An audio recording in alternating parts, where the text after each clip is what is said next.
Hi, good morning. Welcome to this Saturday event. Thanks to all of you for coming to do this one. I know that as women you will have very busy lives with lots of competing demands on your time. It's great to see you here at the Lighthouse today, and I hope you've had a good morning so far in terms of your travelling and other arrangements. Today's event on women, faith and feminism is the culmination of a project that began in a very specific place. Over the last 2 years, we've been funded by Scottish Government as part of a Scotland-wide programme on intra-Christian sectarianism to find out more about women's experience of sectarianism. Despite the fact that sectarianism has been the focus of national summits, pieces of legislation, and hand-wringing in the press and by broadcasters, we actually know surprisingly little about how it affects women as individuals, as part of families, and in communities. Scottish Government funded us to engage women in talking and thinking about their experience of sectarianism. Our project has brought women together across Scotland to discuss their faith and their community identity.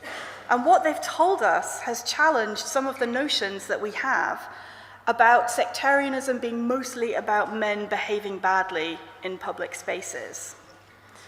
As part of the 2 years of work, we have mapped the different ways that sectarianism affects women, from experiencing street harassment and abuse, feeling visibly different in their local communities, making really difficult choices about how to parent children who spend time at schools saturated with sectarian songs and language, managing tensions with extended family members from different community backgrounds, worrying about their children going to the football or going out when there's a football match on, navigating the complexities of colours and their symbolism to neighbours, friends, and families, and choosing what they will challenge in their personal relationships and what they can live with.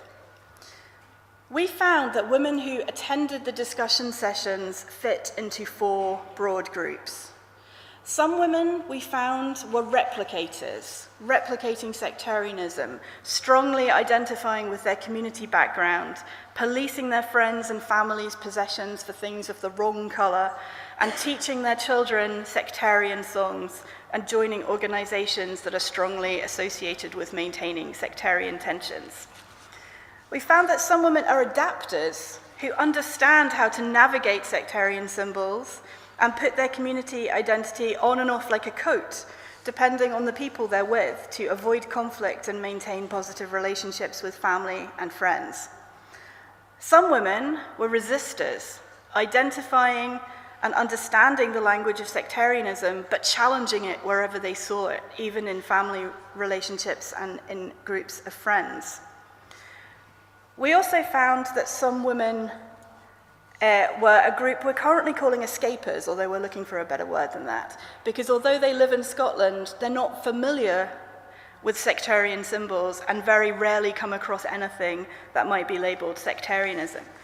So in terms of their experience of living in Scotland, they have quite a lot of privilege around sectarianism, and so are not doing anything active to challenge it within the Scottish context. So across the first 3 groups, replicators, adapters, and resistors, we found women whose lives, families, and relationships have been profoundly affected by sectarianism. Our other key finding was that women feel excluded from the very initiatives and discussions that are supposed to be bringing women together and communities together, because they are being delivered by organisations like churches and football clubs that have male-dominated power structures and which are, to a lesser or greater degree, not good at understanding or engaging with the realities of women's lives.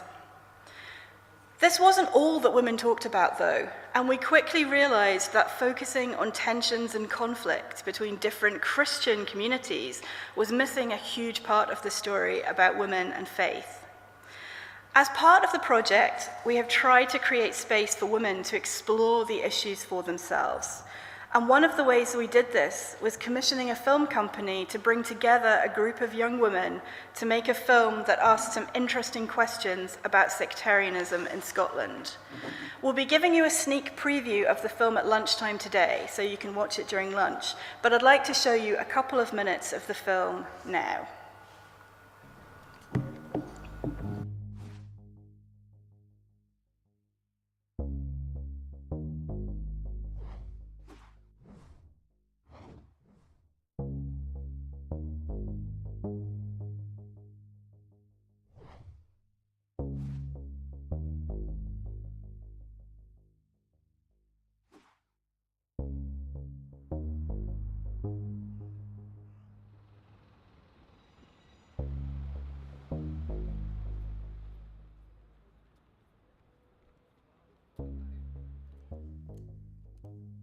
You're not born sectarian. You learn sectarianism, and you learn that from a very early age. Well, it's basically somebody being attacked, whether verbally or otherwise, because of their religion. The real damage of sectarianism is probably in the kind of football-related aggression. Drinking, sectarianism, put it all together and you're just going to have a volcano basically. You know, you go anywhere else and people don't understand what all this is about. And it's very sad because it mars the city. It was described, I think, politically as Scotland's hidden shame, but I think the shameful part is it's not that hidden. It's difficult to answer the question of whether women in sectarianism are victims or perpetrators, because I feel that there's been such little research really done to look at how sectarianism or bigotry, anti-Irish racism, to look at how that has affected women. I'm Najma, and how I got involved with the project was through the Refugee Council. They had sent me like an email telling me about the project and how you guys were looking for females to come and participate. They were looking for filmmakers or people who wanted to learn about filmmaking, and yeah, and I was interested in that.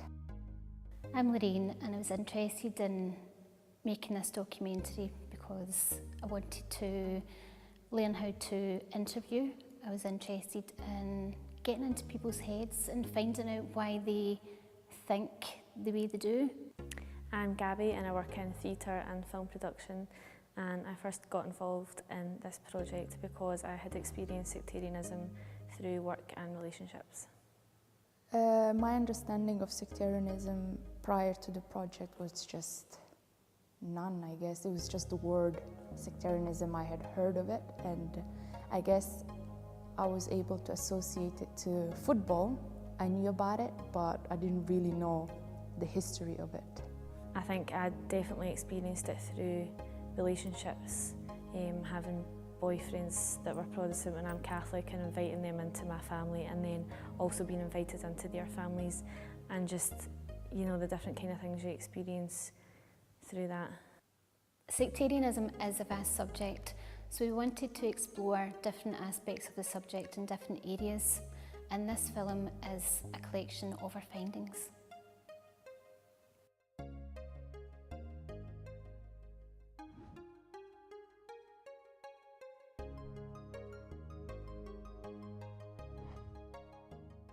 What we discovered through the process of making the film, and what the young filmmakers discovered through the process of making the film, was that there were a number of questions about women's identity and faith practices, and the relationship between women's equality and religious structures and beliefs also emerged during some of the group discussions that we have had throughout the past 2 years.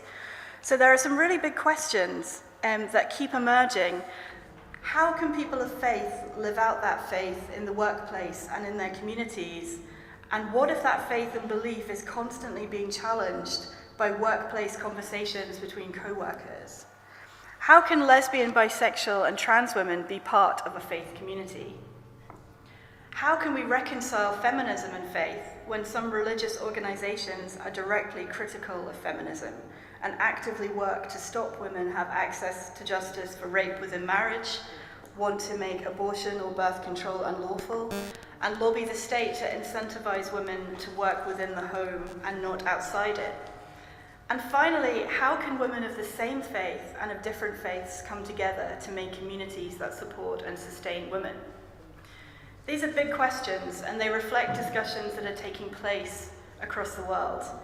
Women have always been a critical part of faith communities, if not always a critical part of the hierarchies of power within those faith communities.